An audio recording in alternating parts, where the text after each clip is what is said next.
Hello student, कैसे आप सब।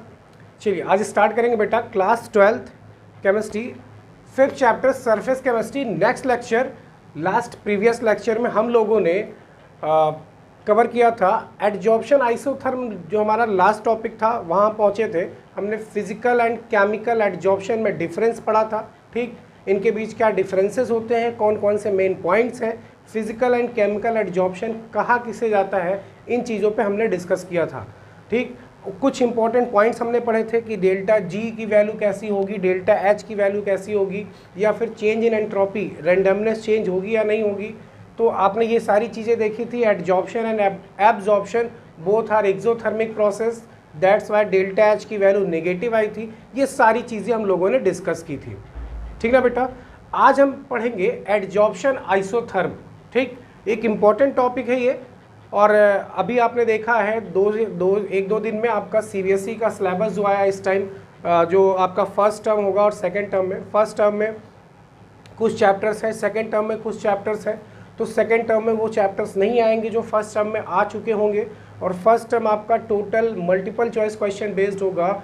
तो बहुत अच्छे से चैप्टर को एक एक पॉइंट आपको कवर करना होगा, क्योंकि एमसीक्यूज काफ़ी ज़्यादा रिस्की, मतलब कह सकते हो अगर आपका कॉन्सेप्ट बहुत क्लियर है तभी आप उस पर टिक सही कर सकते हो, अदरवाइज सही तो सही, गलत तो गलत।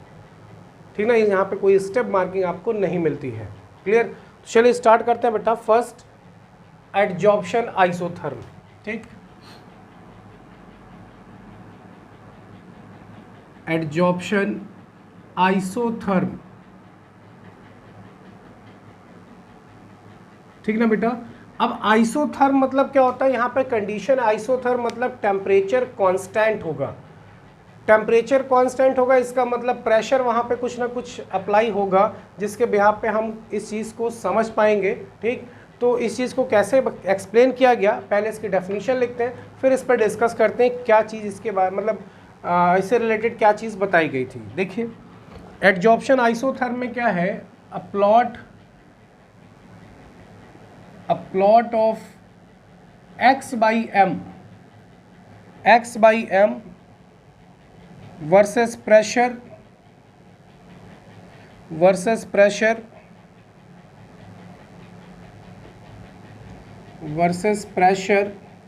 यानी P, प्रेशर और x बाई m के बीच में यहाँ पे ग्राफ प्लॉट किया गया एट कांस्टेंट टेम्परेचर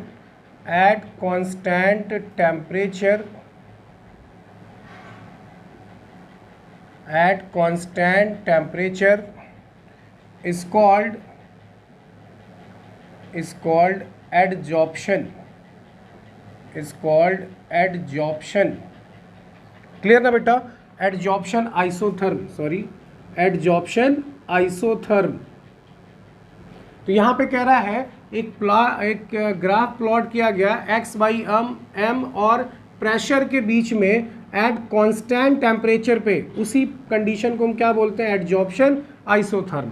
अब क्या ग्राफ था जरा वो देखिएगा, ग्राफ कुछ ऐसा था, कुछ ऐसा। ठीक, अब यहाँ पे x बाई m क्या है वो भी मैं आपको बता रहा हूँ, पहले ग्राफ प्लॉट कर लेते हैं बेटा। कुछ ऐसा ग्राफ आपको मिला। ठीक, इसको आप डॉट डॉट करके भी हम दिखा सकते हैं कुछ दूर तक, ऐसा। ठीक ना बेटा, ये आपका हो गया x बाई m, यहाँ हो जाएगा प्रेशर। आई होप आपको क्लियर दिख रहा होगा बेटा, x बाई m। ठीक, यहाँ पे हो जाएगा x by m is equal to k p की पावर 1 बाई n। और इस पॉइंट पे अगर हम इसको कंसीडर कर लें, यहाँ पे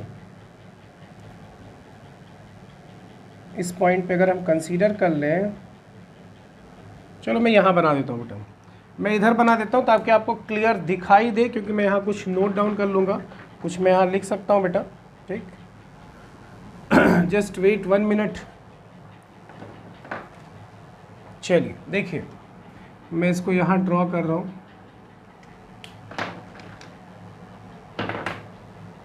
मैं इसको यहाँ ड्रॉ कर सकता हूँ। ठीक, ये हो गया आपका x बाई m और ये हो गया आपका प्रेशर। ठीक बेटा, आपने क्या किया, कुछ ऐसा ग्राफ प्लॉट हुआ, dot dot dot dot dot dot dot dot, यहाँ गैप है। ठीक, इसको आपने थोड़ा यहीं तक दिखाया।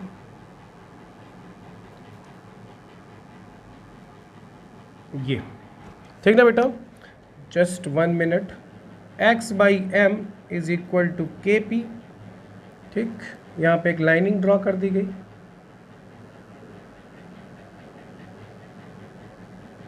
x by M is equal to k p की power 1 by n, and last one x by M is equal to के।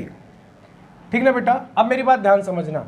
यहाँ पे आपने एक ग्राफ प्लॉट किया, एडजॉर्प्शन आइसोथर्म। एडजॉर्प्शन तो आपको पता है कि कोई भी सरफेस, मतलब सॉलिड की सरफेस पे कोई गैस या लिक्विड का मॉलिक्यूल एडजॉर्ब होता है, उसकी सरफेस पे अटैच होता है। ठीक, तो उसे एडजॉर्प्शन कहते हैं। अब यहाँ पे एडजॉर्प्शन आइसोथर्म में एक कंडीशन रखी गई, टेम्परेचर कांस्टेंट एंड प्रेशर, और x बाई एम के बीच एक ग्राफ प्लॉट किया गया। यहाँ पे x क्या है जरा वो देखिएगा, वेयर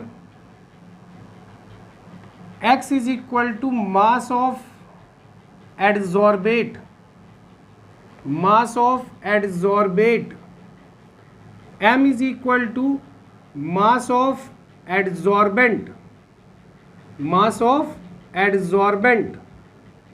क्लियर ना बेटा, तो x बाई एम में कंफ्यूज मत होइएगा। x आपका क्या है, मास ऑफ एडजॉर्बेट, और m क्या है, मास ऑफ एडजॉर्बेंट। अब मेरी बात ध्यान समझना, यहाँ पे 3 कंडीशन आपको मिलेगी। देखो, अगर मैं इस चीज़ को यहाँ हिडन कर दूँ, यहीं तक इसको हिडन करके रखो ये, तो आपको ये ग्राफ कैसा दिखेगा, डायरेक्टली प्रोपोर्शनल। जो डायरेक्टली प्रोपोर्शनल वाला ग्राफ हम ड्रॉ करते हैं कुछ ऐसा, ध्यान देखना बेटा रक्षा, ऐसे। ठीक, तो अगर मैं इस चीज़ को यहाँ पे हिडन कर दूँ, ये चीज़ हिडन कर दी जाए, तो अगर मैं इसको हिडन कर दूँ तो आप देखिए ये वाली लाइन सीधी आपको दिखेगी, और जब सीधी दिखेगी तो आपको पता है ये चीज़ डायरेक्टली प्रोपोर्शनल होगी। यानी कि जो x बाई एम है वो किसके डायरेक्टली प्रोपोर्शनल होगा, प्रेशर के। तो x by M directly proportional to p, directly proportional sign हटाओगे, वहाँ पे क्या आएगा, k कांस्टेंट आ जाएगा। अच्छा, इस पॉइंट के जस्ट बाद अब देखो यहाँ पे थोड़ा सा कर्व मिलेगा, ये बेंड हो रहा है। इस पॉइंट के बाद जरा देखो, इस पॉइंट के बाद ये देखो बेंड हो रहा है, दिख रहा है, ये देखो ऐसे जा रहा है। अब यहाँ पे p की कुछ ना कुछ पावर, मतलब इन दोनों के बीच कुछ ना कुछ चेंजेस हो रहे हैं। तो यहाँ पे क्या है, जो p की पावर यहाँ पे आपने कुछ नहीं लिया, जबकि यहाँ पे x by M is equal to k p की पावर 1 बाई एन। ठीक, यहाँ पे n, यहाँ पे कुछ ना कुछ वहाँ पे वैल्यू ली गई है। और जब लास्ट आप यहाँ पहुँचे, यहाँ के बाद देखो सीधे कांस्टेंट एकदम, मतलब वो किस स्टेट में आ चुका होगा, इक्विलिब्रियम में। तो इस पॉइंट, यहाँ पे भी एक पॉइंट आपको कंडीशन मिलेगी बेटा, ये वाली, जिसे हम बोलते हैं सैचुरेशन प्रेशर। अभी हम लिखेंगे आगे चल के। ठीक, तो पहले आप इसको नोट डाउन करिएगा, यहाँ तक ऐसे ही ड्रॉ करिएगा, फिर आगे मैं डिस्कस कर रहा हूँ तुरंत। अभी आपको ये चीज़ समझ में आनी चाहिए। इसको नोट डाउन, स्क्रीनशॉट ले लिया इसका बेटा। चलिए अब देखते हैं जरा पहली कंडीशन क्या है, वो जरा समझते हैं। देखो, आपको एक एक चीज़ समझ में आनी चाहिए बेटा। ठीक, ऑन द बेसिस ऑफ, इस फिगर को ध्यान से देखते रहिएगा, इस फिगर के नीचे लिखिएगा, on the basis of Freundlich experimental studies, experimental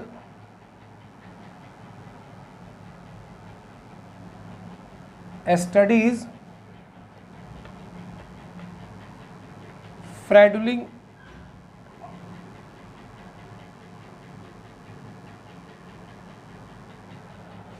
gave the following relationship between x by m and p। तो ध्यान रखिएगा, किसने दिया था रिलेशनशिप बेटा, फ्रेडरिक ने दिया था, टेम्परेचर कांस्टेंट रखा था, और रिलेशनशिप दिया था x बाई एम और प्रेशर p के बीच, प्रेशर p के बीच। आई बात समझ में? तो ये चीज़ ध्यान रखना, आपसे पूछा जा सकता है किसने दिया था, नाम बताइएगा सीधा सीधा। ठीक, फर्स्ट कंडीशन देखो, ध्यान से देखना बेटा, फर्स्ट कंडीशन पहले समझ लेना, फिर उसके बाद आप नोट करिएगा। फर्स्ट में देखिए ध्यान से, at low pressure, at low pressure, at low pressure the graph is almost linear, graph is almost linear, ठीक ना बेटा, almost linear and sloping, this means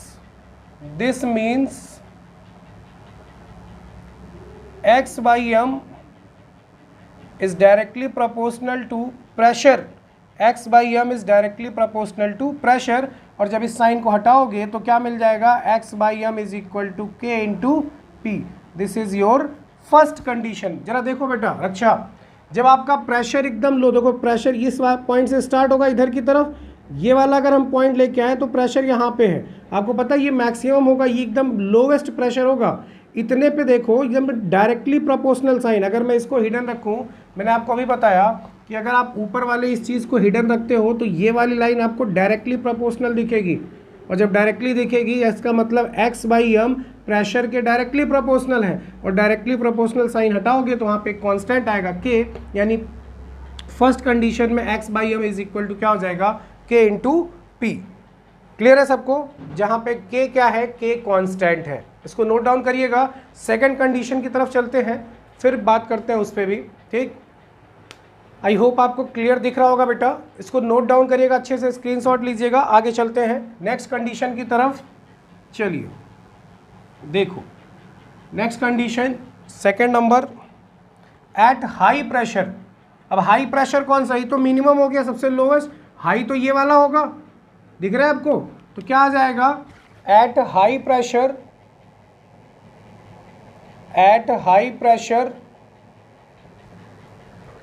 at high pressure the graph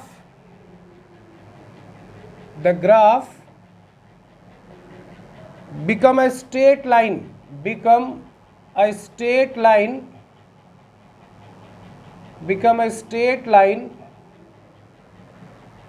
parallel to the principal axis, parallel to the principal axis, pressure axis,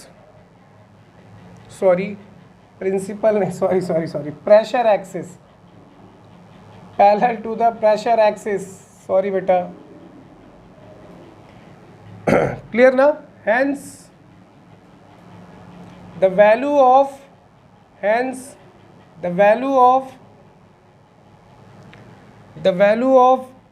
by m become constant, ठीक ना बेटा, become constant, that is अगर हम इसको direct लिखें तो क्या लिख सकते हैं, x by m is equal to k। ये चीज़ ध्यान रखना, ये वाली कंडीशन देखो, अब यहाँ से इस पॉइंट से वो सीधा जाएगा इसके पैरेलल, ये लाइन अगर मैं आगे की तरफ ड्रॉ करूं तो आपको पता है प्रेशर एक्सिस के क्या होगा, पैरेलल होगा एकदम, ठीक, स्ट्रेट लाइन में जाएगा, और ये जिस पॉइंट से स्टार्ट हुआ इस पॉइंट को हम क्या बोलते हैं, सैचुरेशन प्रेशर। क्या बोलते हैं बेटा, सैचुरेशन प्रेशर।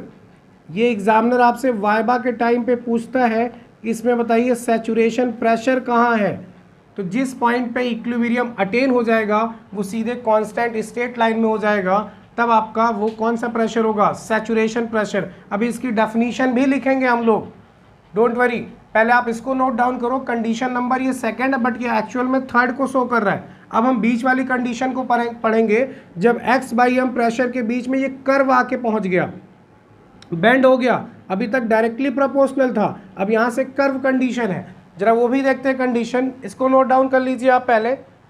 अब चलते हैं आगे नेक्स्ट पॉइंट की तरफ, ठीक ना बेटा, चलिए देखो नेक्स्ट क्या पॉइंट होगा, एट इंटरमीडिएट प्रेशर। अब बीच वाले बात कर रहा है, eight intermediate pressure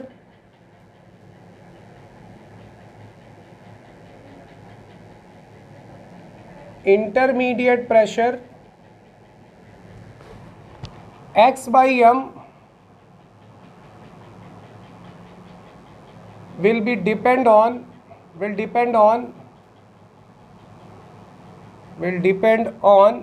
a power of pressure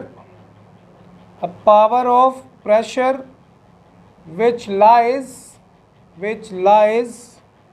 between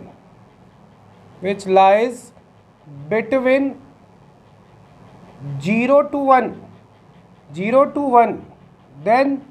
then equation क्या बनेगा, x by m is directly proportional to p की power n by 1 by n, और 1 by n जैसे ही आप इस साइन को हटाओगे तो क्या मिलेगा, x by m is equal to k into p की पावर 1 by n, और n की जो वैल्यू है वो 1 से क्या होगी बेटा, ज़्यादा, ठीक ना बेटा, 1 से क्या होगी, ज़्यादा, ठीक। तो यहाँ पे n जो है, अभी ध्यान सुनना मेरी बात, पहले इसको नोट डाउन करिएगा, मैं आपको कुछ लाइन और बताता हूँ, ठीक। ओके बेटा, चलिए देखिए यहाँ पे कह रहा है कि जब आपने इंटरमीडिएट प्रेशर रखा, इसके बाद इन हाईएस्ट और लोवेस्ट के बीच में जो प्रेशर था वहाँ पे क्या हुआ, एक्स वाई एम जो वैल्यू थी वो डिपेंड कर रही थी पावर ऑफ प्रेशर पे, और जो वैल्यू बीच में आ रही थी 0 से 1 के बीच में आ रही थी। अच्छा, यहाँ जब एक्सप्रेशन लिखा गया तो x by M is directly proportional to p की पावर 1 बाई n, और n की वैल्यू हमेशा 1 से क्या होगी, ज़्यादा। अब यहाँ पे अगर 2 रखोगे तो 1 बाई 2 मतलब कितना होता है, 0.5, मतलब 0 से 1 की कहाँ आ रही है, बीच में। अगर यहाँ 3 रखोगे तो 1 बाई 3 की वैल्यू भी आपको 0 से 1 के बीच में ही मिलेगी। 1 बाई 4 0.25, मतलब यहाँ पे जो भी वैल्यू रखोगे तो आपको 0 से 1 के बीच में ही वैल्यू मिलेगी। तो ये आ गई value x by M is equal to k into P की पावर 1 बाई n। इस ग्राफ से आपको ये चीज़ पता चलती है बेटा, क्लियर ना।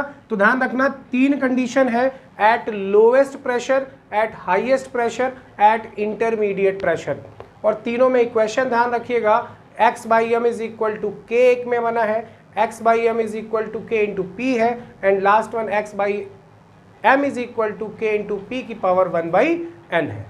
क्लियर है सबको, आगे चलें, ठीक ना बेटा। अब यहाँ पे बात करते हैं व्हाट इज सैचुरेशन प्रेशर। इसकी डेफिनेशन पूछ लिया जाता है, एग्जामिनर आपसे वाइवा के टाइम पे पूछ लेता है, इवन आपसे नीट में कॉम्पिटिटिव लेवल पे भी पूछा जाता है, किस पॉइंट पे वो इक्विलिब्रियम पे आ जाता है, प्रेशर को क्या बोलते हैं, पूछने के कई तरीके होते हैं अलग अलग, ठीक। तो आपसे ऑब्जेक्टिव क्वेश्चंस यहाँ से बनते हैं।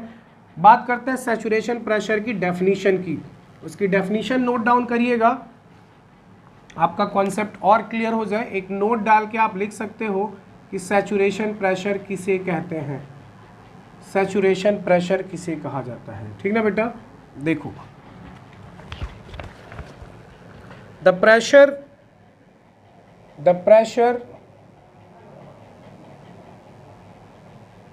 at adsorption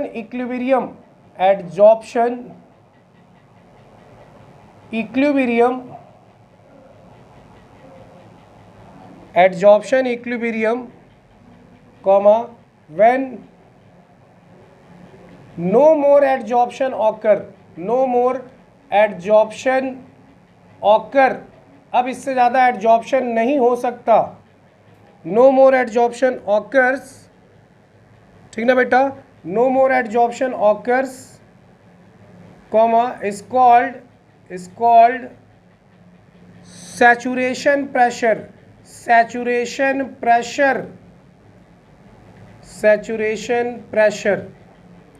ठीक, इसे लिखा जाता है P छोटा सा s।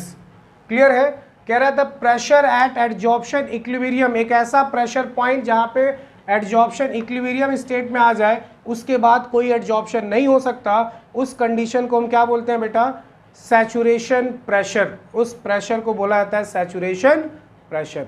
क्लियर है सबको यहाँ तक, इसको नोट डाउन करिएगा अच्छे से। अब हम फाइंड आउट करते हैं द वैल्यू ऑफ के एक्सपेरिमेंटली, कैसे सॉल्व करेंगे के की वैल्यू। तो उसके लिए एक कॉन्सेप्ट दिया गया, इसी फिगर के थ्रू हम समझ लेंगे कैसे हम इसको डेराइव करेंगे।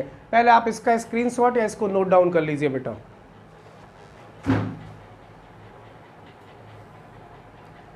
ओके बेटा, अब फाइंड आउट करते हैं द वैल्यू ऑफ के एक्सपेरिमेंटली। कैसे हम डिटरमाइन करेंगे, आई होप आपने नोट कर लिया होगा इस चीज़ को। हम कैसे इसको सॉल्व करेंगे जरा वो देखते हैं। ठीक,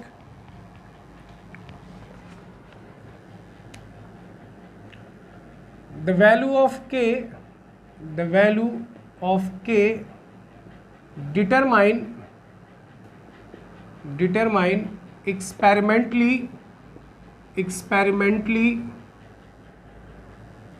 experimentally taking log on both side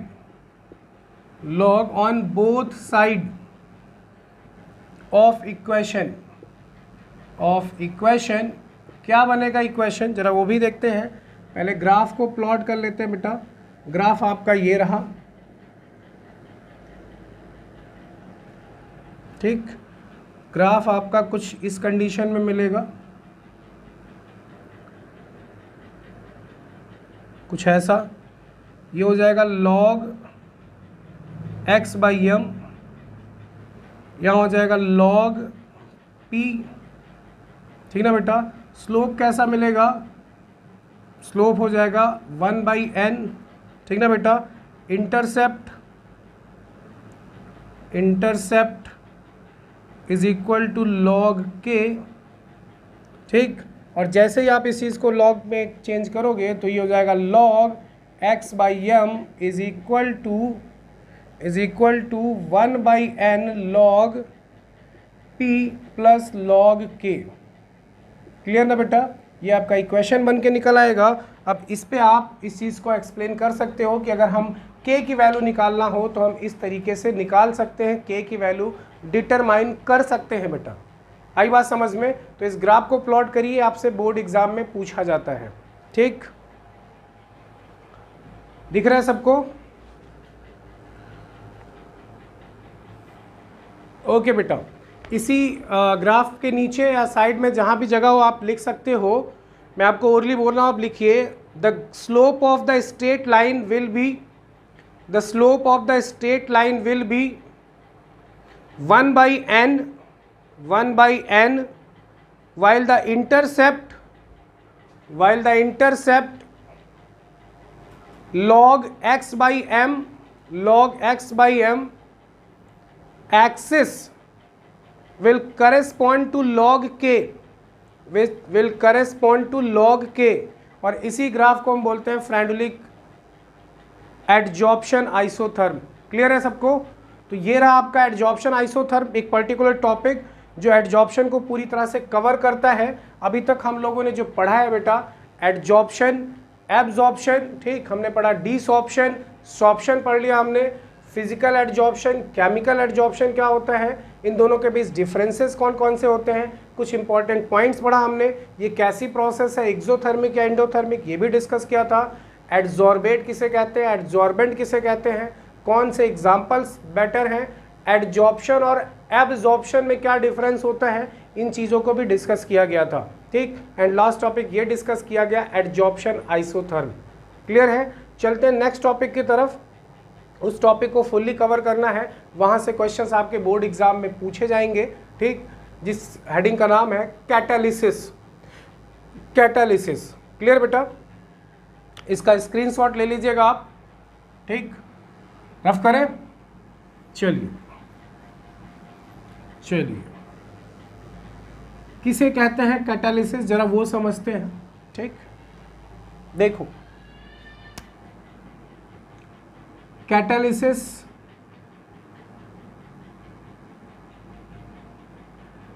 ठीक बेटा, हमें कैटालिसिस पढ़ना है। कैटालिसिस में हमें वर्ड आएगा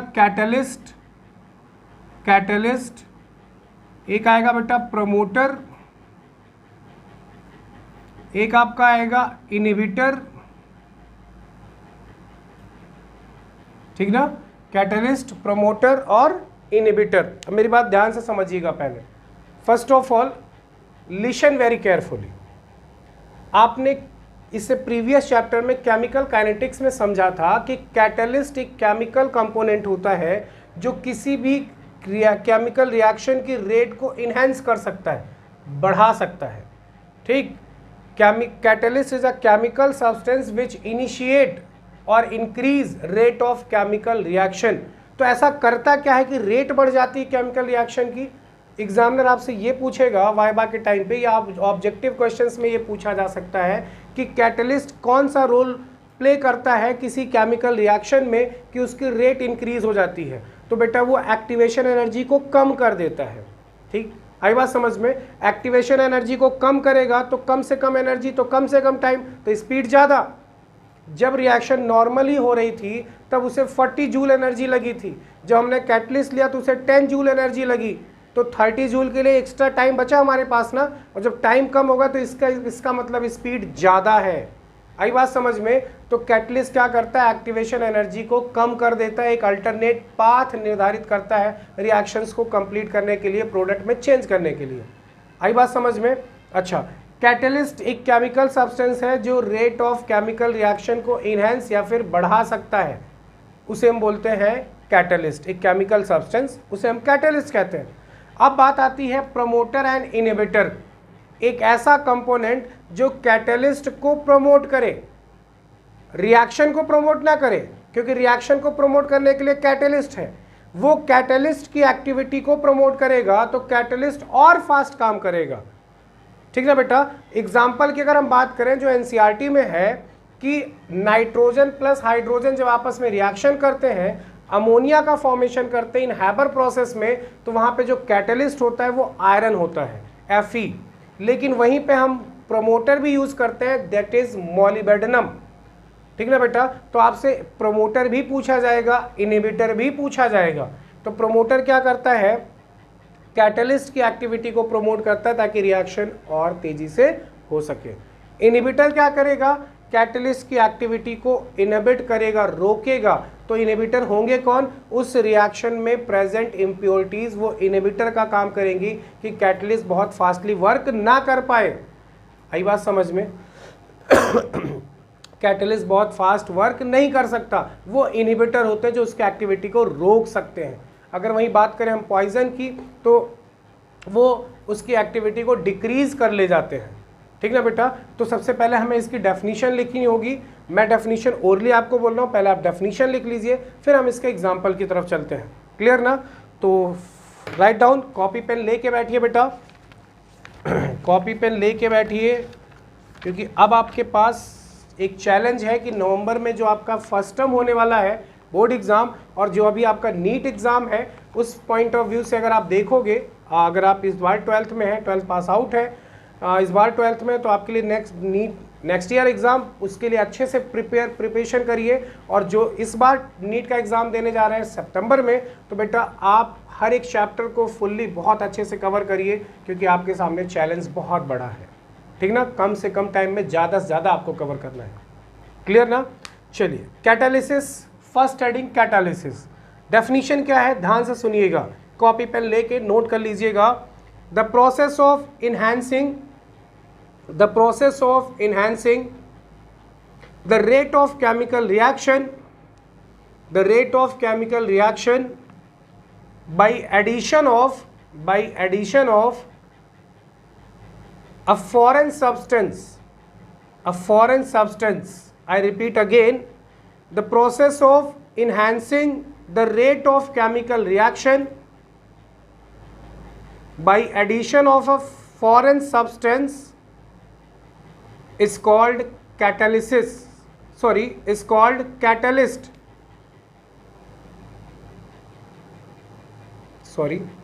Foreign substance is called catalysis. Not catalyst. Is called catalysis. In bracket, foreign substance called catalyst. Bracket close. Clear हुआ? नोट लिखिए, note. Catalyst is specific in nature. Catalyst properly specific होता है। कोई भी catalyst हर चीज़ के लिए work नहीं कर सकता। पेप्सिन एंजाइम प्रोटीन का डाइजेशन कर सकती है, फैट का डाइजेशन नहीं कराएगी। तो स्पेसिफिक है, प्रोटीन के लिए ही डाइजेशन कराएगी। क्लियर है ना? ठीक, तो catalyst is specific in nature, point number first. Point number second, note में कैटलिस्ट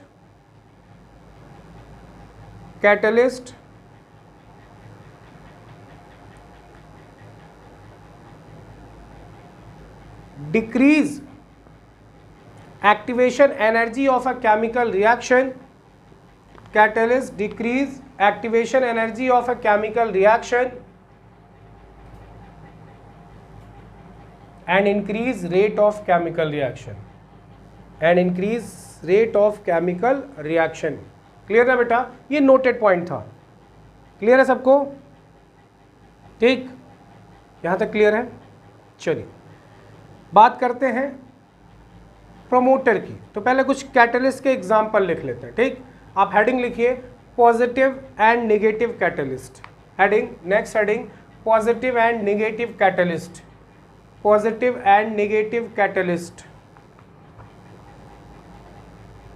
होगी हेडिंग। लिखिए when a catalyst increases rate of reaction, when a catalyst increases rate of reaction, called positive catalyst,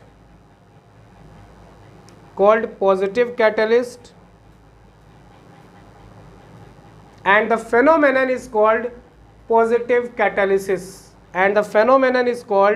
positive catalysis, example KClO3 gives out KCl plus O2, balance करोगे 2 2 और 3 2 जा 6, 2 3 जा 6, ये potassium chlorate है, potassium chloride oxygen gas निकल जाएगी।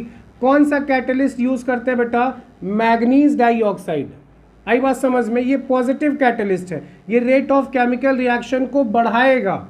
दूसरे example की बात करें, N2 plus H2 gives out iron catalyst के प्रेजेंस में फॉर्म होगा 2 molecules ऑफ अमोनिया गैस। आई बात समझ में? यहाँ आयरन जो है एक पॉजिटिव कैटलिस्ट है जो रेट ऑफ रिएक्शन को बढ़ावा देगा। आई बात समझ में? क्लियर है सबको यहाँ तक? चलिए नेक्स्ट हेडिंग लिखिए, सॉरी हेडिंग नहीं, नेक्स्ट लाइन लिखिए। When a catalyst decrease rate of reaction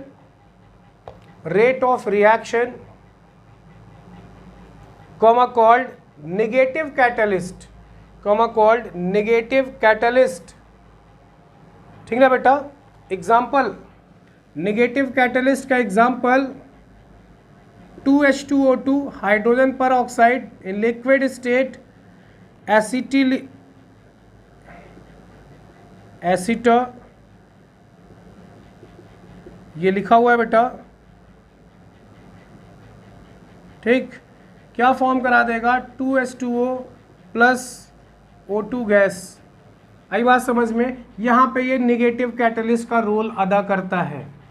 clear है सबको यहाँ तक? ठीक ना बेटा? अब हेडिंग लिखिए प्रमोटर एंड इनहिबिटर। प्रमोटर और इनहिबिटर, ठीक है बेटा? रफ करें इसको। चलिए, प्रमोटर एंड इनहिबिटर। देखो प्रमोटर एंड इनहिबिटर में एग्जांपल आपको मिलेगा इन हैबर प्रोसेस, अभी लिखिएगा नहीं आप इसको, in Haber's process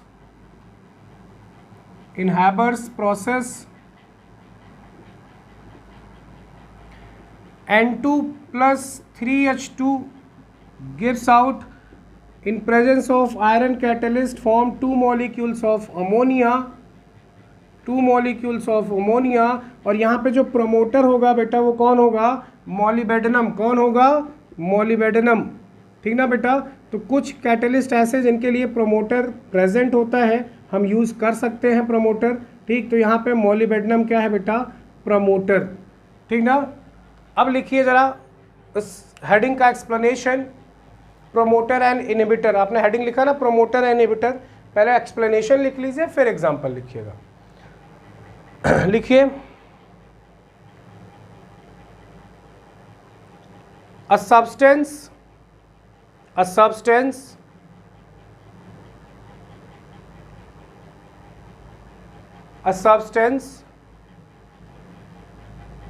which can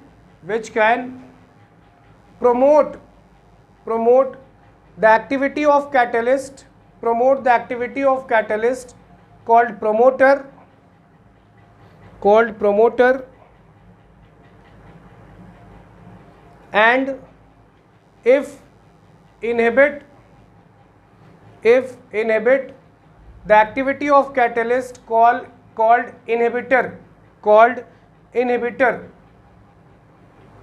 ठीक, एग्जाम्पल लिख लीजिए जो आपके बोर्ड पे आपको दिख रहा है प्रॉपरली व्हाइट बोर्ड पे।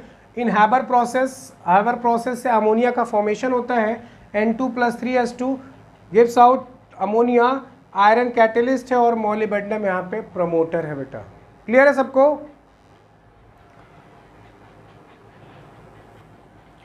ओके बेटा, चलिए नेक्स्ट देखते हैं। ये तो बात थी कैटालिसिस की, यानी कैटलिस्ट की, प्रोमोटर, इनहिबिटर, ये किसे कहते हैं। ठीक, अब बात करते हैं टाइप्स ऑफ रिएक्शन में कैटलिस्ट की बेसिस पे आपको दो मिलेगी, होमोजीनस और हेट्रोजीनस। ठीक, उस पर भी डिस्कस करते हैं, उसके कुछ एग्जांपल्स देखते हैं, आपको सारा कॉन्सेप्ट ये क्लियर हो जाएगा। ठीक ना बेटा, चलिए देखिए कैसे क्या है।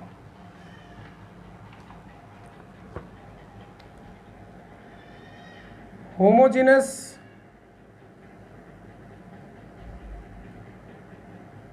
And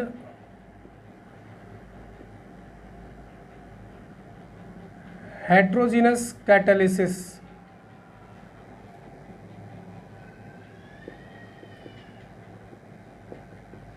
homogeneous and heterogeneous catalysis, clear ना बेटा। फर्स्ट ऑफ ऑल हम बात करते हैं होमोजीनस कैटालिसिस की। होमोजीनस कैटालिसिस, आपको होमोजीनस का मतलब पता है, एक सेम फेज में होंगे सारे के सारे reactant, product and catalyst. Homogeneous catalysis, ठीक ना बेटा। क्या डेफिनेशंस होगी इसकी? डेफिनेशन सुनिएगा, a reaction in which, a chemical reaction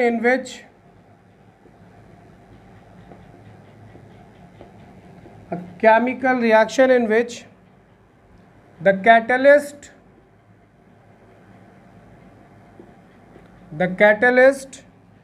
and the reacting substance reacting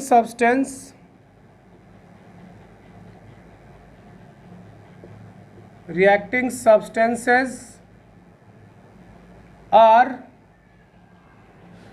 present in the same phase,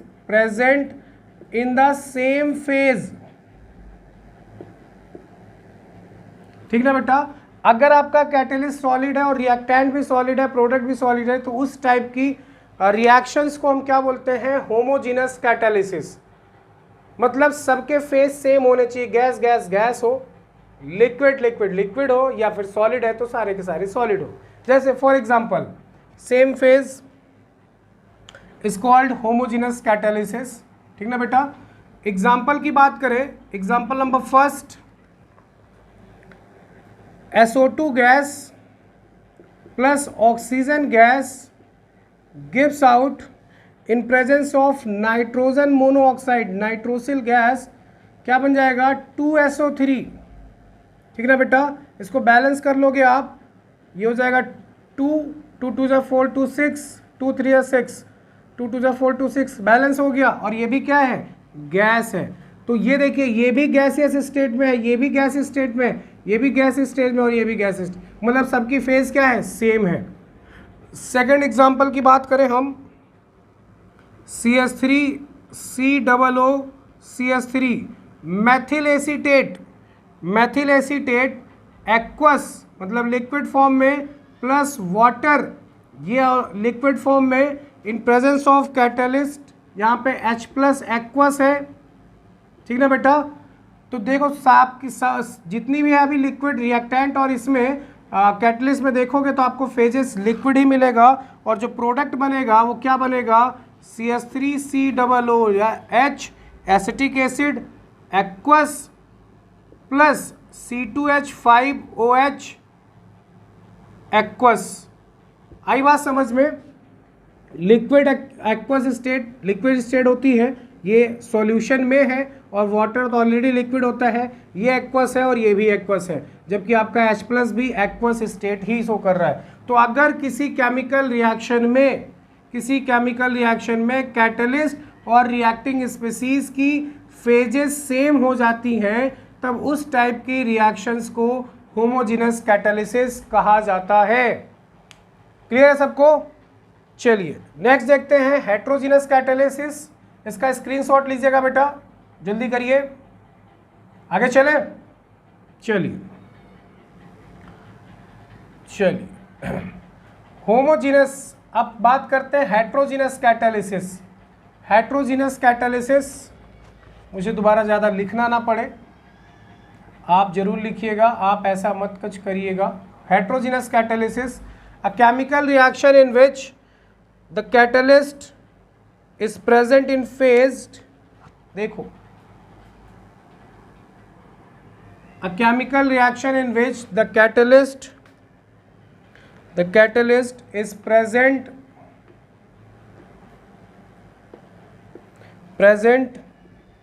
in phase different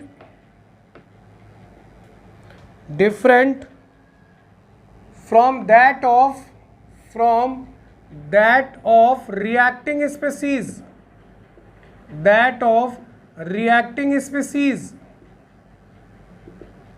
ठीक ना बेटा, जो रिएक्टेंट है उनसे डिफरेंट हो तो उसे हम क्या बोलते हैं, क्या बोलेंगे बेटा, कॉल्ड हेट्रोजीनस कैटालिसिस। क्लियर है सबको? मतलब अब की बार फेजेस सेम नहीं होंगी। एग्जाम्पल की अगर हम बात करें तो एग्जाम्पल कौन सा मिलेगा आपको, N2 गैस है, हाइड्रोजन गैस है, आयरन कैसा होगा, सॉलिड, क्या बनेगा, अमोनिया गैस। क्लियर है सबको? ठीक ना बेटा? चलिए नेक्स्ट एग्जांपल की बात करें तो SO2 गैस है प्लस ऑक्सीजन गैस है in presence of V2O5। Platinum solid के प्रेजेंस में भी हो सकती है या फिर V2O5 वेनेडियम पेंटाऑक्साइड सॉलिड के प्रेजेंस में, और ये बन जाएगा 2SO3 गैस। क्लियर है ना बेटा? ठीक है बेटा। सल्फर डाइऑक्साइड, इससे पहले भी इस रिएक्शन को लिखा था लेकिन वहाँ कैटलिस्ट कुछ और था, यहाँ पे दोनों के दोनों कैटलिस्ट आप दोनों में से कोई एक लोगे, या प्लेटिनम के प्रेजेंस में करा लीजिए रिएक्शन को, प्लेटिनम सॉलिड होता है, या फिर वेनेडियम पेंटाऑक्साइड के प्रेजेंस में जो कि वो भी सॉलिड है। क्लियर ना बेटा? आई बात समझ में? ठीक, ये था आपका होमोजीनस और हेट्रोजीनस कैटालिसिस। इन दोनों के बीच क्या डिफरेंसेस होते हैं, दोनों के क्या एग्जांपल्स हैं। एनसीईआरटी में एक दो एग्जांपल्स और दिए गए हैं, आप उसको भी अपनी कॉपी में राइट कर लीजिएगा, और आप, मुझे जहाँ तक पूरा विश्वास है आपको एग्जांपल भी समझ में आ जाएगा, उसको जरूर लिखिएगा बेटा। ठीक, चलते हैं नेक्स्ट टॉपिक की तरफ। ओके बेटा, नोट डाउन कर लिया इसको आप लोगों ने? चलिए ठीक, आगे देखते हैं नेक्स्ट टॉपिक। कैटालिसिस पूरी तरह से फुल्ली कवर करना है इस टॉपिक को बेटा, फिनिश करना है इसको। ठीक, नेक्स्ट टॉपिक क्या होगा आपका, एंजाइम कैटालिसिस। कौन सा टॉपिक होगा बेटा, एंजाइम कैटालिसिस। ठीक, तो आपको पता है एंजाइम, जितनी एंजाइम्स होती हैं, all enzymes are proteinaceous in nature. ठीक, और एंजाइम्स क्या है, एक बायो कैटलिस्ट है, क्योंकि एंजाइम किसकी बॉडी में वर्क करता है, लिविंग बॉडी में। बायो मीन्स क्या होता है, लाइफ, लाइफ किसकी होती है, लिविंग की। इसी वजह से एंजाइम्स को एक बायो कैटलिस्ट कहा जाता है। बायो मतलब वहाँ पे लाइफ, लिविंग ऑर्गेनिज्म की बॉडी में वर्क करता है, नॉन लिविंग पे एंजाइम का कोई ऐसा रोल नहीं होता है। ठीक, तो enzymes is a bio catalyst. और एंजाइम्स किससे बना होता है, एक नाइट्रोजनस कंपाउंड है, इसमें नाइट्रोजन, बाकी कंपोनेंट्स कार्बन, हाइड्रोजन, ये सारे कंपोनेंट्स प्रेजेंट होते हैं। ठीक, तो स्पेशली इसे नाइट्रोजनस कंपाउंड कहा जाता है। ये एक बायो कैटलिस्ट है, लिविंग बॉडी में वर्क करता है। अब कौन सी एंजाइम किसको किस में चेंज करती हैं, कुछ एग्जांपल्स हैं जो आपको पढ़ने चाहिए, और यही एग्जांपल्स आपसे नीट में इनमें से कोई आपसे पूछा जाता है।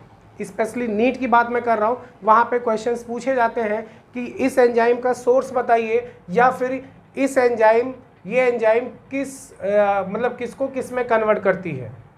ठीक है बेटा, ऐसे क्वेश्चंस पूछे जाते हैं, तो बहुत अच्छे से इस चीज़ को समझिएगा।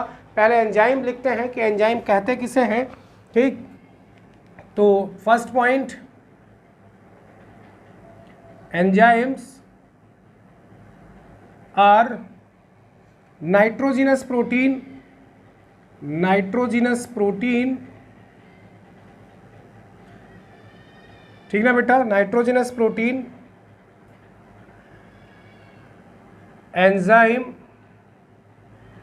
इज अ बायोकैटलिस्ट, बायोकैटलिस्ट, और एंजाइम भी एक कैटलिस्ट की तरह बिहेव करता है। ठीक ना, कैटलिस्ट की तरह बिहेव करता है, जो किसी भी चीज़ को डाइजेस्ट कराने में जो इसकी स्पीड मतलब फास्टली डाइजेस्ट कराता है, यहाँ भी कह सकते हो रिएक्शन की स्पीड को बढ़ावा देता है।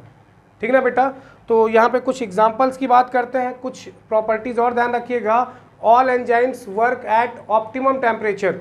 जब हमें फीवर होता है, आपने देखा होगा इस टाइम वायरल फीवर ज़रा बहुत तेज़ चल रहा है, जब हमें फीवर कॉज होता है तो हमें क्या होता है कि हमें अंदर से लगता है कि हमें भूख नहीं लग रही है। हम कुछ खाते हैं तो हमें स्वाद अच्छा नहीं लगता, हम कहते हैं हम नहीं खाएंगे, भूख नहीं लग रही। क्यों नहीं लग रही है? क्योंकि बॉडी की जो टेम्परेचर है वो 37 डिग्री सेल्सियस है। अब आपको फीवर हुआ है, 37 से इंक्रीज कर गया है टेम्परेचर। आपकी बॉडी में जो एंजाइम्स है वो किस टेम्परेचर पे वर्क करती हैं? ऑप्टिमम टेम्परेचर, मैक्सिमम और मिनिमम पे नहीं। ठीक ना, तो जब टेम्परेचर बॉडी का इंक्रीज करेगा तो एंजाइम्स काम करना बंद कर देती हैं। ठीक ना बेटा, तो जिस वजह से पहले फीवर को कंट्रोल में लाया जाता है ताकि बॉडी के एंजाइम्स काम करें, जिससे आपको भूख लगे, आपकी बॉडी में एनर्जी आए, आपकी बॉडी की सेल्स वर्क कर सके, जिससे आपको जो डिजीज हुई है उससे आप जल्दी से सही हो सको। ठीक ना, तो ये तीसरा पॉइंट ये भी लिख सकते हैं कि all enzymes work at optimum temperature. Please इसको नोट डाउन जरूर करिएगा बेटा। ठीक, enzyme work at optimum pH and temperature. ठीक है बेटा, optimum pH and temperature. Clear है सबको? नोट डाउन कर लिया इसको आप लोगों ने? चलिए कुछ एंजाइम के एग्जांपल्स देखते हैं। ठीक, आपके एनसीईआरटी में उसका सोर्स भी लिखा हुआ है, आपसे सोर्स भी पूछा जाता है कि कौन सा एंजाइम कहाँ से मिलेगा। ठीक है बेटा, चलिए कुछ एंजाइम्स की बात करते हैं। पहले कुछ एग्जांपल्स नोट डाउन कर लेते हैं। जैसे मान लीजिए फर्स्ट एग्जांपल है, आपने लिया केन सुगर C12H22O11 और इसकी हाइड्रोलिसिस कराई आपने in presence of invertase enzyme. ध्यान रखना, इनवर्टेज एंजाइम ये किस में टूट जाएगा? 1 molecule of glucose plus 1 molecule of fructose, दोनों का फॉर्मूला सेम होता है, फंक्शनल ग्रुप अलग अलग होते हैं। क्लियर ना बेटा? ठीक ना, ये क्या है आपका? सुक्रोज है। क्या है ये आपका? सुक्रोज है।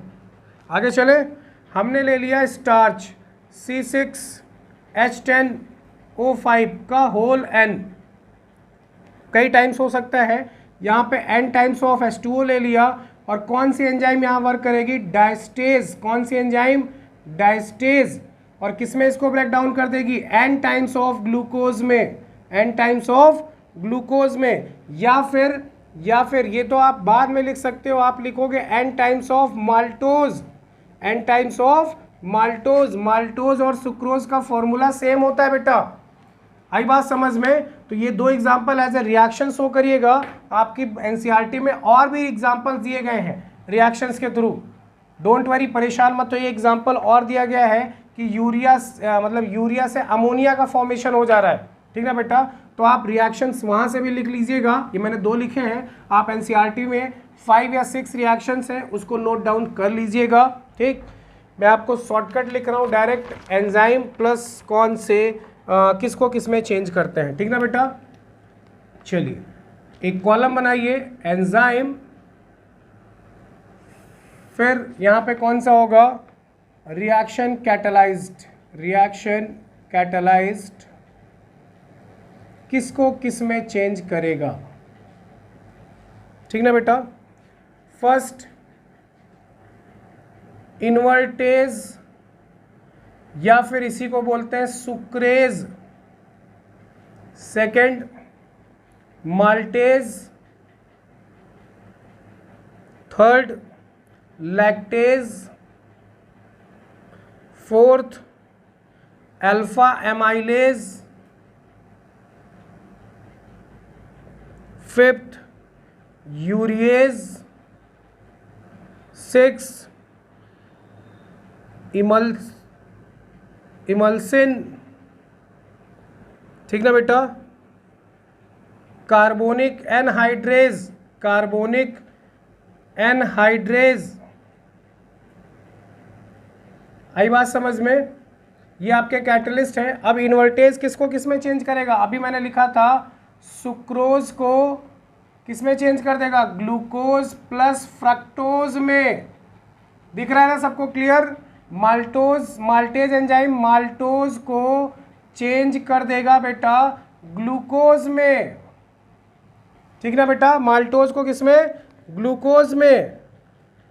लैक्टेज तो लैक्टोज शुगर के लिए होता है, लैक्टोज शुगर को तोड़ेगा ग्लूकोज प्लस गैलेक्टोज में, ग्लूकोज प्लस गैलेक्टोज में। आई बात समझ में। अल्फा एमाइलेज क्या करेगा, स्टार्च को चेंज करेगा किसमें, n into glucose, n times glucose में चेंज कर देगा, अगर एन टाइम्स आपका स्टार्च है तो। क्लियर है, आप एन टाइम्स मत लिखो, स्टार्च को डायरेक्ट दिखा दो इसमें। इमल्सिन, अच्छा यूरिएज का ये क्या करेगा, यूरिया को चेंज करेगा अमोनिया में, CO2 प्लस अमोनिया में चेंज कर देगा। इमल्सिन सेलुलोज को चेंज करेगा n into glucose, n times glucose में। आई बात समझ में। Carbonic anhydrase H2CO3 carbonic acid को तोड़ेगा H2O प्लस CO2, ये आपने 11th में भी पढ़ा था। Carbonic anhydrase enzyme carbonic acid को H2O प्लस CO2 में डिसोसिएट करा देगा, या फिर दोनों को ज्वाइंट करा के फिर से कार्बोनिक एसिड भी बना सकता है। और ये टेबल आपके NCERT में बना हुआ है, एक बार वहाँ से मैच कराइए, वहाँ पे सोर्स भी लिखा है बेटा कि कौन सी एंजाइम ईस्ट से मिलती है, कौन सी सोयाबीन से मिलती है, ठीक। तो ये वहाँ से जरूर एक कॉलम और बना के सोर्स जरूर लिख लीजिएगा, आपसे ऑब्जेक्टिव क्वेश्चंस में सोर्स भी पूछे जाएंगे कि कौन सी एंजाइम ईस्ट से मिलती है और कौन सी एंजाइम सोयाबीन से मिलती है या फिर किसी अदर कंपोनेंट से। तो सोर्स वहाँ से कॉपी जरूर कर लीजिएगा, NCERT में गिवन है ऑलरेडी, ये टेबल भी बनी हुई है, ठीक ना बेटा। चलिए आगे चलते हैं, इसको नोट डाउन करिएगा अच्छे से। नेक्स्ट देखते हैं, नेक्स्ट टॉपिक की तरफ चलते हैं। ओके बेटा चलिए आगे देखते हैं कुछ और एग्जांपल्स। ये तो बात थी एंजाइम के रिलेटेड, ठीक। कुछ और कैटलिस्ट के एग्जांपल आप नोट डाउन कर लीजिए, लेकिन वो एंजाइम्स नहीं होंगी, वो पर्टिकुलर कैटलिस्ट होंगे, तो उनके भी एग्जांपल्स देख लेते हैं, ठीक।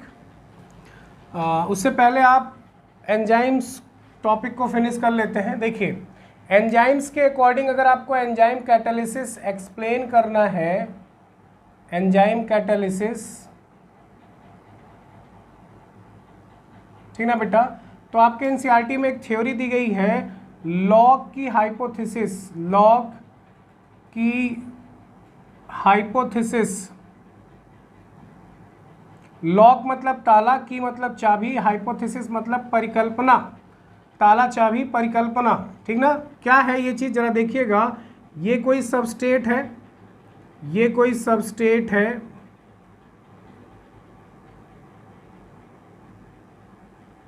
ठीक। अब ये एंजाइम है, एंजाइम का कोई proper shape and size fix नहीं होता है, ठीक। ये एंजाइम है, ये सबस्टेट है। हेडिंग NCERT में बेटा मैकेनिज्म ऑफ एंजाइम, तो हेडिंग अगर आप डालना चाहो तो यहाँ मैकेनिज्म ऑफ एंजाइम हेडिंग डाल सकते हो और फिर उसके नीचे लॉग की हाइपोथेसिस एक्सप्लेन कर सकते हो।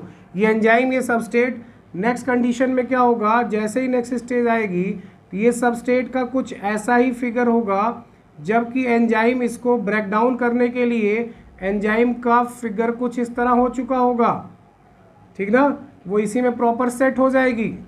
क्लियर है सबको? तब इसे बोलते हैं enzyme substrate complex, enzyme substrate complex, enzyme substrate complex. And finally क्या होगा, ये सबस्टेट आपका टूट जाएगा, अलग अलग हो जाएंगे और एंजाइम आपकी एज इट इज फिर से अलग हो जाएगी। तो एंजाइम किसी केमिकल रिएक्शन में पार्टिसिपेट नहीं करती, बस वो उस केमिकल रिएक्शन की स्पीड को यानी उसकी रेट को बढ़ा देती है, ठीक, अगर पॉजिटिव कैटलिस्ट है तो। आई बात समझ में? ये आपका क्या बन जाएगा बेटा, प्रोडक्ट। क्लियर है सबको? ये हो जाएगा प्रोडक्ट। क्लियर है ना बेटा? तो हेडिंग लिखिएगा मैकेनिज्म ऑफ क्या चीज़, मैकेनिज्म ऑफ एंजाइम, ठीक ना। और इस फिगर को आप ड्रॉ कर सकते हो, अगर आपसे एग्जाम में पूछा जाता है तो आप ऐसे भी ड्रॉ कर सकते हो। 2-3 लाइन एक्सप्लेनेशन है कि सबस्टेट एंजाइम दोनों के बीच कॉम्बिनेशन कुछ ऐसा होता है, ठीक ना। तो एक्सप्लेनेशन ज़्यादा मस्त नहीं है यहाँ पे आपको समझ में आना चाहिए कि ऐसे क्या एक्सप्लेन किया गया है। ये क्लास 11th अगर आप बायो ग्रुप से हो तो आपको क्लास 11th में भी पढ़ाया गया होगा बायोलॉजी में, ठीक ना बेटा। अब बात करते हैं कैरेक्टरिस्टिक्स ऑफ एंजाइम। तो एंजाइम के कैरेक्टरिस्टिक जरा देखिएगा, आपके एनसीईआरटी में एक फिगर है, मैं इसको एक्सप्लेन कर रहा हूँ, ध्यान से समझिएगा, ठीक। कैरेक्टरिस्टिक्स ऑफ एंजाइम, ये कुछ ऐसा फिगर है,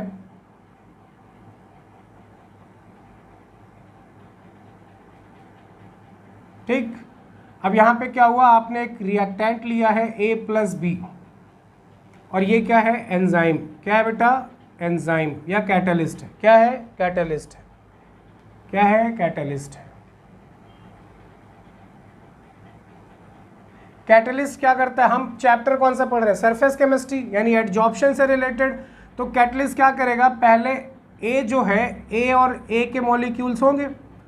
ऐसा तो होगा नहीं कि आपने एक एटम लिया होगा, आपने ए लिया होगा तो ए के मॉलिक्यूल्स होंगे, बी के मॉलिक्यूल्स होंगे। तो ये क्या करेगा, पहले ए के मॉलिक्यूल्स को क्या करेगा, अपने सरफेस पे लाएगा, कुछ ऐसा, कुछ ऐसा। ये अपनी सरफेस पे ले आएगा कुछ इस तरह, ठीक। यहाँ आ जाएगा ए और यहाँ आ जाएगा बी, ठीक ना बेटा, कुछ इस तरह आ जाएगा। नेक्स्ट स्टेज में क्या होगा, ए और बी के बीच बॉन्ड बना देगा। ए और बी आपस में बॉन्ड बनाना शुरू कर देंगे, इसीलिए उनको सरफेस पे लाया था, ठीक ना बेटा।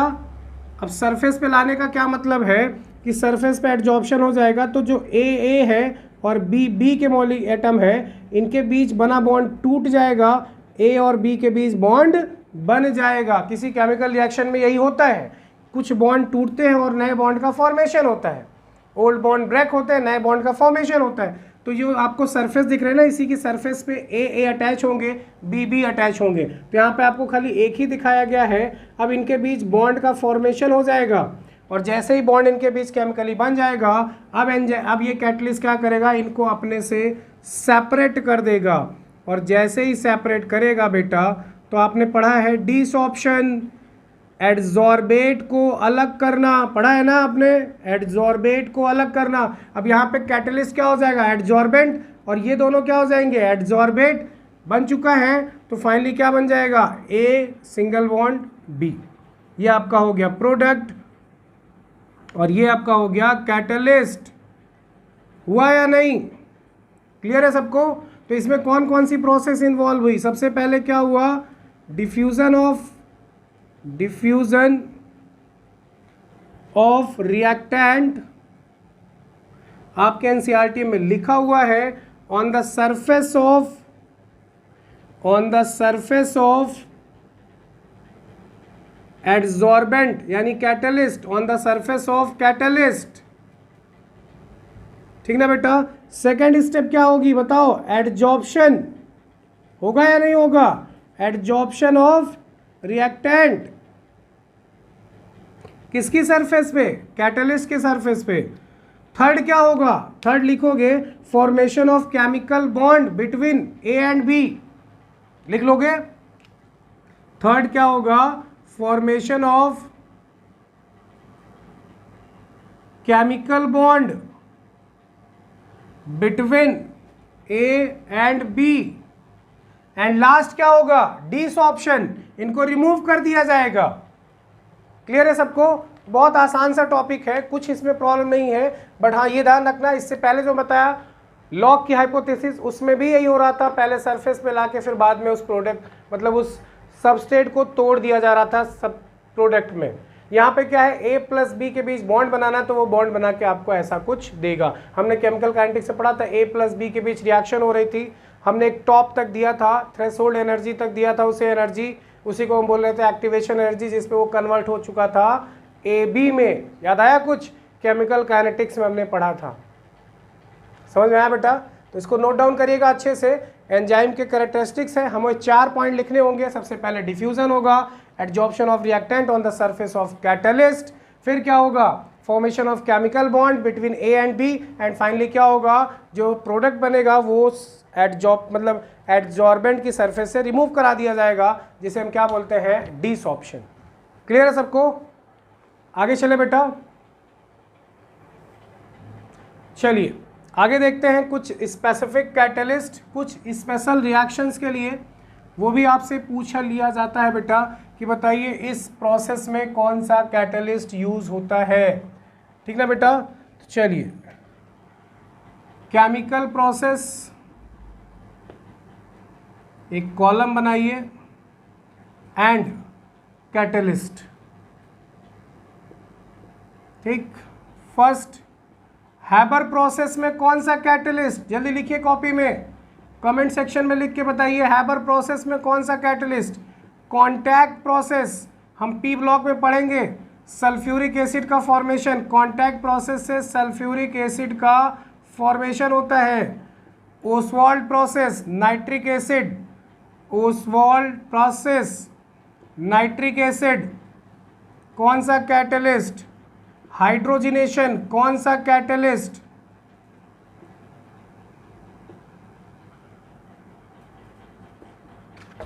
ठीक ना बेटा? Formation of methanol. ठीक, 6 number formation of polythene, polythene बनाने के लिए कौन सा कैटलिस्ट? क्लियर है सबको?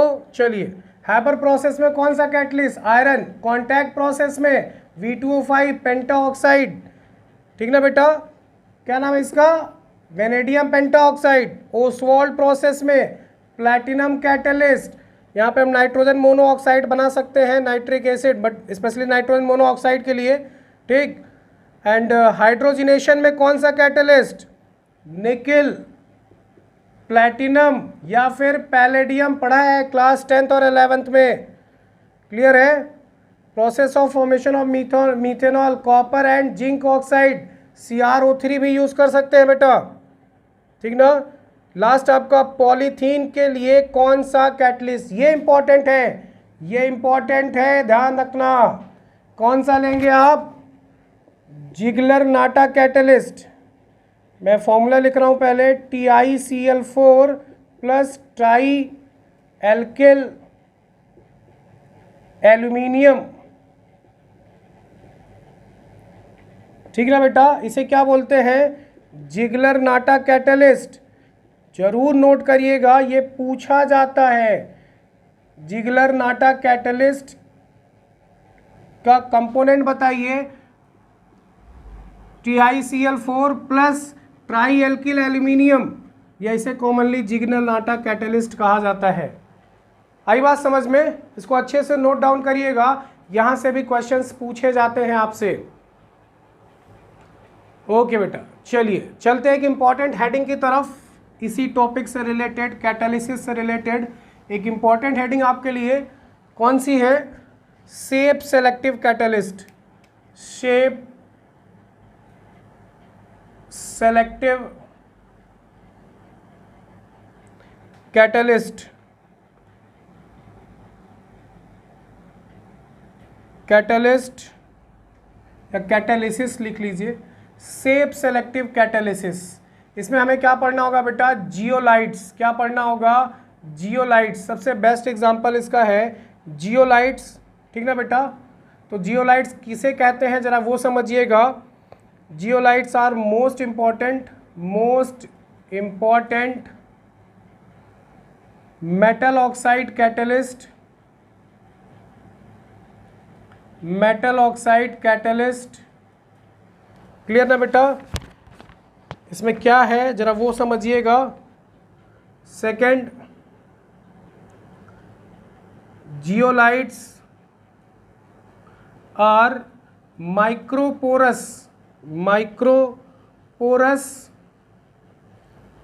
एल्यूमिनो सिलिकेट with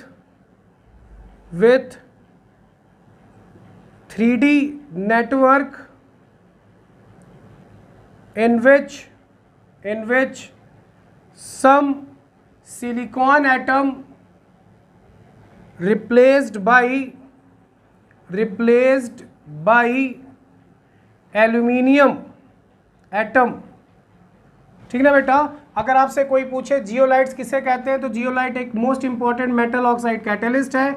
जियोलाइट्स क्या होता है, एक माइक्रोपोरस एल्यूमिनो सिलिकेट, मतलब एल्यूमिनियम सिलिकॉन एंड ऑक्सीजन। आपने लिखा है metal oxide catalyst, aluminium metal है, ऑक्सीजन ऑक्साइड है। तो यहाँ पे सिलिकॉन भी होता है और कुछ सिलिकॉन को रिप्लेस कर दिया जाता है एल्यूमिनियम के द्वारा। अगर आपसे एग्जाम्पल की बात की जाए कि जियोलाइट्स में बेस्ट एग्जाम्पल बताइए, तो जियोलाइट्स में बेस्ट एग्जाम्पल कौन सा है, ZSM5। याद कर लेना, ZSM5 बेस्ट एग्जाम्पल है जो अल्कोहल यानी इथेनॉल को चेंज कर देगा गैसोलाइन आर्टिफिशियल पेट्रोल में। बेटा किसमें चेंज करेगा, आर्टिफिशियल पेट्रोल में। आई बात समझ में, आर्टिफिशियल पेट्रोल में। तो आपसे पूछेगा एक जियोलाइट्स का एग्जाम्पल बताइए, तो ZSM5। आई बात समझ में। तो अगर आपसे ये क्वेश्चन आता है कि सेफ सेलेक्टिव कैटलिस्ट का एग्जांपल बताइए, तो जियोलाइट्स है, और जियोलाइट में जो सबसे बेस्ट है वो आपका इंपॉर्टेंट है ZSM5। जियोलाइट्स का यूज़ पेट्रोकेमिकल इंडस्ट्री में किया जाता है, आर्टिफिशियल पेट्रोल बनाने में इसका यूज़ किया जाता है, जिसे हम नॉर्मली गैसोलाइन बोलते हैं। क्लियर है सबको, इसको नोट डाउन करिएगा अच्छे से। ठीक, चलते हैं इस टॉपिक के लास्ट हेडिंग की तरफ। क्लियर ना बेटा, इस टॉपिक का लास्ट हेडिंग चलते हैं। हमें एंजाइम्स के कुछ स्पेसिफिक फीचर्स पढ़ने हैं। ठीक, आई होप आपने इसको नोट डाउन कर लिया होगा, स्क्रीनशॉट ले लिया होगा आपने। इस टॉपिक का लास्ट जो है, स्पेशली इस टॉपिक की बात मैं कर रहा हूँ, आपको पढ़ना है सेलेक्टिविटी। ठीक, आपकी स्क्रीन पे अभी आपको एक इमेज दिखेगी। ठीक, उस इमेज में सारी चीज़ें एक्सप्लेन की गई हैं एग्जाम्पल के साथ। चलिए मैं उसको रीड करता हूँ, आप प्रॉपरली उसे वॉच करिए और अपनी कॉपी में नोट्स में प्रिपेयर कर, मतलब लिख लीजिए उसके। ठीक, चलिए देखिए आपकी स्क्रीन पे आपको दिख रहा है बेटा क्या लिखा हुआ है। First important feature of solid catalyst. Solid catalyst के इंपॉर्टेंट फीचर्स, पहला लिखा है एक्टिविटी। लिखा हुआ है it depends upon the extent of chemisorption. जो एक्टिविटी है ये किस पे डिपेंड करती है, मोस्टली केमिसॉर्प्शन पे। The adsorption should be reasonably strong but not so strong that they become immobile। तब ज़्यादा नहीं होगा जब वो immobile हो जाएगा। क्लियर ना। at no space is available for other reactants to get adsorbed, कि उसके पास कोई अदर स्पेस ही ना बचे कि अदर रिएक्टेंट को वो एब्जॉर्ब कर सके। क्लियर है, इसे बोलते हैं एक्टिविटी कंडीशन। सेकेंड वन सबसे इंपॉर्टेंट है सेलेक्टिविटी। इसमें इंपॉर्टेंट है कि अगर आप कैटलिस्ट चेंज करते हो, रिएक्टेंट सेम रखते हो, तो प्रोडक्ट में चेंजेस आएंगे। देखिए क्या लिखा हुआ है, this is the ability of catalyst to direct the reaction to yield a particular product. अगर आप कैटलिस्ट चेंज करोगे तो प्रोडक्ट में चेंजेस दिखेंगे। फॉर एग्जाम्पल नीचे देखिए एग्जाम्पल दिया गया है, carbon monoxide gas plus hydrogen gas, निकल कैटलिस्ट के प्रेजेंस में मीथेन गैस का फॉर्मेशन हो रहा है।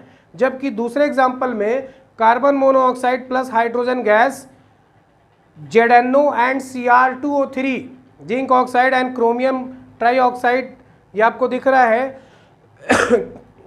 CrO3, इनकी इस कैटलिस्ट के प्रेजेंस में मीथेनॉल बन चुका है वो, जबकि carbon monoxide plus H2 copper catalyst के प्रेजेंस में मीथेनल बना रहा है बेटा, HCHO मीथेनल का फॉर्मेशन हो रहा है। कैटलिस्ट चेंज करने पे प्रोडक्ट में चेंजेस आ रहे हैं, इसे बोलते हैं सेलेक्टिविटी। क्लियर है? आपसे सेलेक्टिविटी पूछी जाती है। Specificity, last heading, specificity.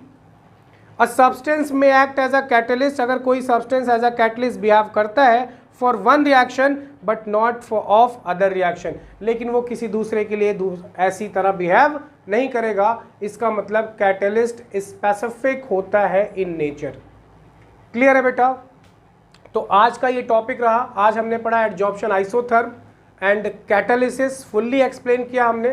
ठीक, इस चीज़ को अच्छे से अपनी कॉपी में नोट डाउन करिए। यहाँ से कई ऑब्जेक्टिव क्वेश्चंस आपके बन सकते हैं बेटा, जो आपसे एग्जाम में पूछे जाएंगे, स्पेशली नीट में। और आपके फर्स्ट टर्म में शायद ये चैप्टर नहीं है सिलेबस में, फर्स्ट टर्म के सिलेबस में, तो फर्स्ट टर्म के पॉइंट ऑफ व्यू से तो नहीं, लेकिन फाइनल पेपर में आपके लिए बहुत इंपॉर्टेंट है। और खासकर आपका अगर नीट पे फोकस है तो उसके लिए तो बेटा ये चैप्टर बहुत इंपॉर्टेंट है।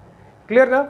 लास्ट हम टॉपिक पढ़ेंगे कोलाइडल सॉल्यूशन। कोशिश पूरी होगी कि उसका एक लेक्चर ही बने और उसमें पूरा फुल्ली कवर कर दिया जाए उसे। ठीक, एक अच्छे से एक्सप्लेनेशन के साथ उसे फुल्ली कवर किया जाए।